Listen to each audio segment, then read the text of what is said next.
9월 18일 수요일 새벽 우리에게 주시는 하나님의 말씀은 열왕기하 9장 1절에서 13절까지의 말씀입니다. 무명의 제자와 예후라는 제목으로 말씀의 은혜를 같이 나누겠습니다. 영화에는 주연 배우가 있고 조연 배우들이 있습니다. 사람들은 흔히 주연 배우에 관심을 더 많이 갖기 마련이지만 때로는 주연보다 더 돋보이는 조연들이 있습니다.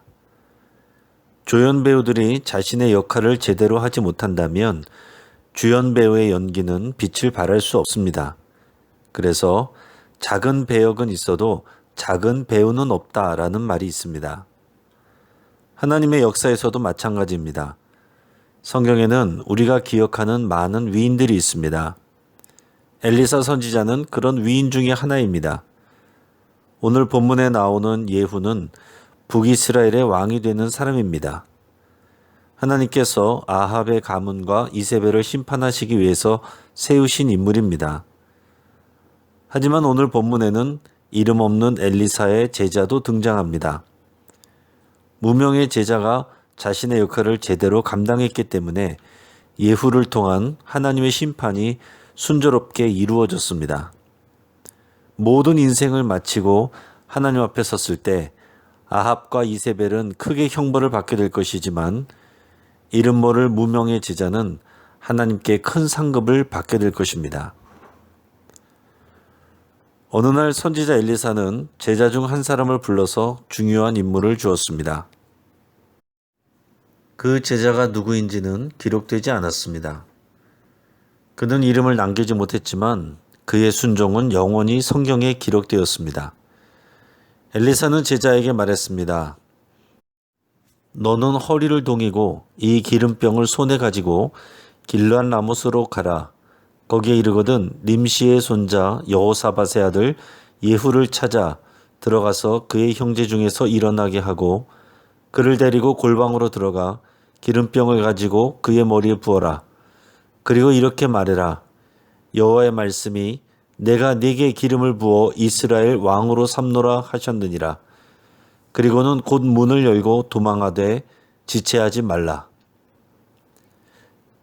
제자가 바보가 아닌 이상 이 명령이 보통 일이 아님을 이해했을 것입니다. 북이스라엘의 요람이 왕으로 멀쩡히 살아 군대 장관인 예후가 왕이 될 것이라고 전하는 것은 현실에서 곧 반역을 의미합니다. 성공하면 혁명이 되지만 실패하면 생명을 잃을 수밖에 없는 역모가 됩니다. 그래서 엘리사 선지자는 제자에게 허리를 동이라고 말한 것입니다. 허리를 동이는 행위는 주로 전쟁에 나가는 용사에게 담대하여 마음을 굳게 하라 하는 표현입니다. 그리고 이 말을 전하고서는 지체하지 말고 도망하라고 했습니다. 괜히 붙잡혀서 추궁을 당하다가는 생명을 보장받을 수가 없기 때문에 그렇습니다. 그러므로 지금 이 명령은 무명의 제자로서 자신의 생명을 걸어야 하는 위험한 일입니다. 그리고 이 일이 진행되면 혁명이 일어나게 되고 정권이 바뀌게 됩니다. 이스라엘의 역사가 크게 변하게 됩니다. 개인의 생명이 달린 문제일 뿐만 아니라 나라와 민족의 역사가 걸린 일입니다.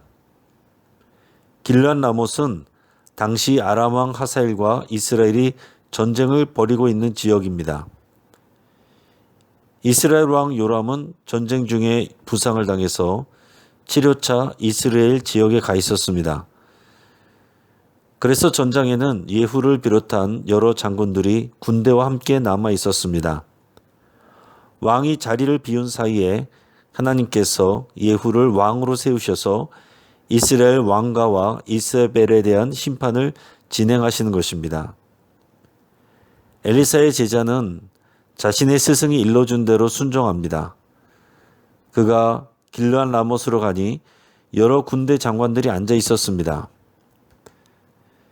제자는 예후에게 바로 가서 내가 당신에게 할 말이 있나이다 라고 담대하게 말했습니다. 예후는 이 청년을 데리고 집으로 들어갔습니다. 오늘 본문 6절에서 10절까지 말씀을 읽겠습니다.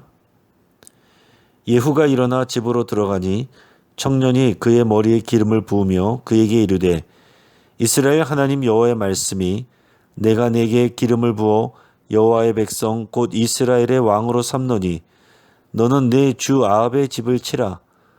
내가 나의 종 곧 선지자들의 피와 여호와의 종들의 피를 이세벨에게 갚아주리라.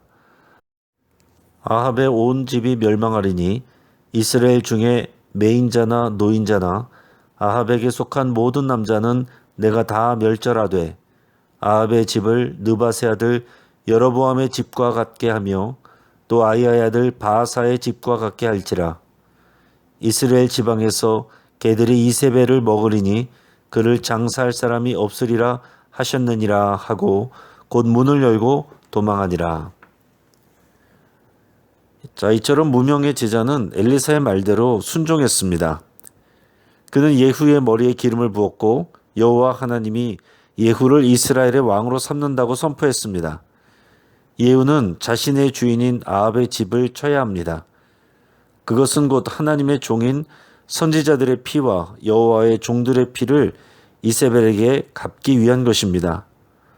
아합과 이세벨은 하나님의 종들을 핍박하고 많이 죽였습니다.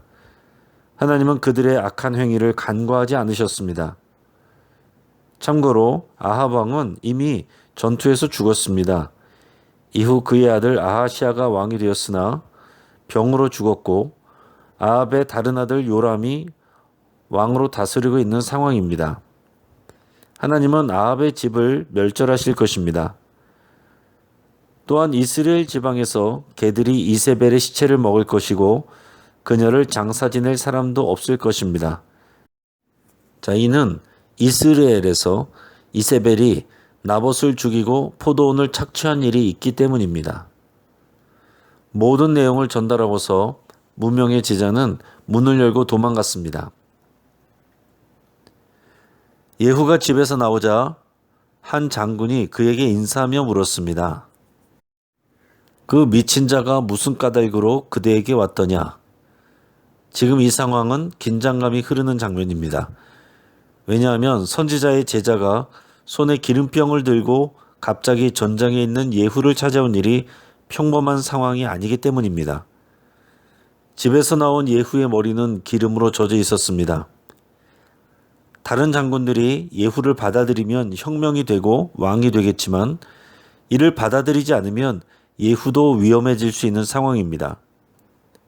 그래서 예후는 그들을 한번 떠봅니다. 당신들은 그 사람이 누군지 뭔 말을 했는지 다 알지 않습니까? 그러자 동료들은 당치 않다고 하면서 자초지종을 설명하라고 독촉합니다.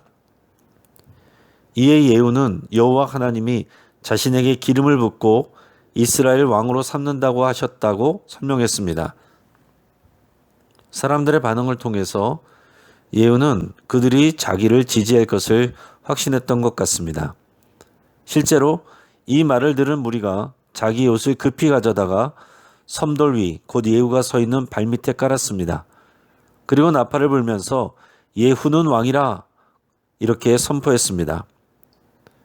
이는 평소에 다른 장군들이 여호와를 경외하고 있었고 예후를 신뢰하고 있었으며 동시에 요람 왕과 아합 왕조에 대한 반감이 있었음을 의미합니다.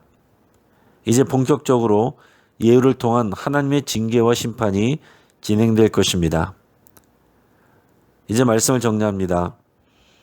작은 배역은 있어도 작은 배우는 없듯이 하나님의 역사를 이루는 데 있어서 유명한 자가 되는 것보다 더 중요한 것은 순종하는 자가 되는 것입니다. 엘리사는 예후를 통해 아합 왕조와 이세벨을 심판하시는 하나님의 계획을 시작합니다. 그런데 예후에게 기름을 붓고 하나님의 뜻을 전하는 이 중요한 임무는 엘리사의 무명의 제자가 맡게 됩니다. 성경에 그의 이름은 기록되지 않았지만 그의 순종은 중요하게 작용하였고 성경에 기록되었습니다. 하나님께서 아합 왕조와 이세벨을 심판하시는데 예후도 사용하시고 무명의 제자도 사용하십니다. 그러나 결국 무명의 제자가 더 큰 칭찬을 받을 것입니다. 예후는 온전히 순종하지 못하고 나중에 하나님이 기뻐하시지 않는 일들을 하였지만 무명의 제자는 자신에게 맡겨진 사명을 끝까지 순종하였기 때문입니다. 우리 모두가 사람들의 시선과 인정에 목매이지 않고 하나님의 시선과 인정에 집중하여서 사명에 충실하고 하나님의 의의 도구가 되는 삶이 되기를 주의 이름으로 축복합니다.